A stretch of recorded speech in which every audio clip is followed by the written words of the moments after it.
मैं कभी कभार सोशल मीडिया के ऊपर, फेसबुक के ऊपर खुसूसन एक बच्चा देख रहा हूँ जो सियाफाम है, और वो मुख्तलिफ किस्म की चीज़ें बनाता है, जानवर बनाता है, घर बनाता है, खेकड़ा बनाता है, मछली बनाता है, परिंदे बनाता है।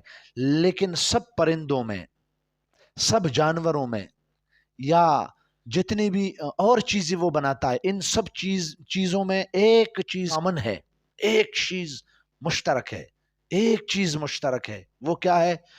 वो कोका कोला, कोक, जिसको हम कोक बोलते हैं, कोक बोतल से वो इन जानवरों को बनाता है।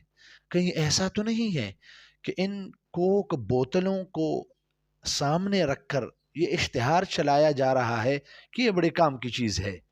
मुझे तो ऐसा लगता है ये इसराइल के लिए ये बंदा या इसके पीछे कोई भी हो, वो एक इश्तिहार चला रहा है कि लोग पेप्सी को लेना शुरू कर दें या इसके साथ मोहब्बत रखना शुरू कर दें। क्यों? इसलिए कि इसराइल वालों ने अब जब देखा कि मुसलमानों ने बाइकाट करना शुरू कर दिया, लिहाजा उन्होंने कोक, पेप्सी, बोतल वगैरह कंपनी वालों ने क्या कर दिया, यानी कीमत को घटाया है, घटाकर है जी, ताकि मुसलमान लेना शुरू कर दे। कंपनी वालों को खसारा हो रहा है, तो बड़ा पैक वो थोड़े पैसों में दे रहे हैं। क्यों?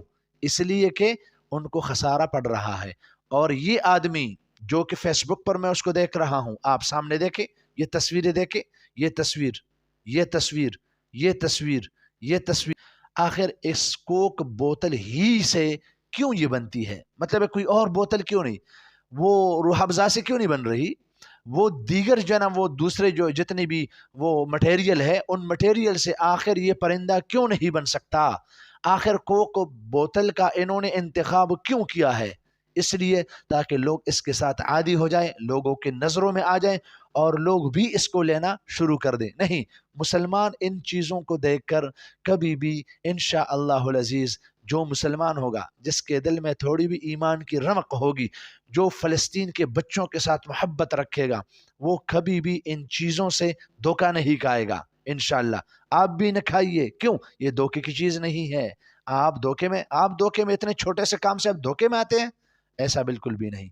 अल्लाह से पनाह मांगिए और इन जैसे हथगंडों से, इन जालिमों के हथगंडों से, इन काफिरों के हथगंडों से अपने आप को बचाए रखें।